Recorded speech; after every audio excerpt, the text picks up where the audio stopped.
Keldri põrand on vee all. Veepinnal ujuvad 4 kätt, 4 jalga, 2 pead ja 2 torsot, mis kõik on täis vaklasid ja kärbseid. Kohtuekspertiis teeb kindlaks, et maja keldrist leitud kehaosad kuulusid Vassili Savka ämmale ning kasupojale. Õudne lugu, mis sai alguse ummistusest Tallinnas Sõle tänaval, hakkas lahenduseni jõudma. Vassili Savka ise eitas endiselt kõike.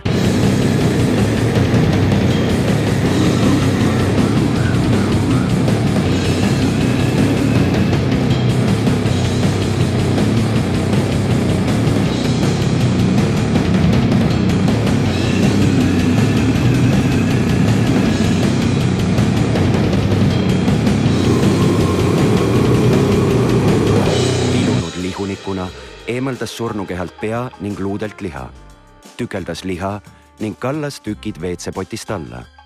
See liha ummistas järgmisel päeval maja kanalisatsiooni.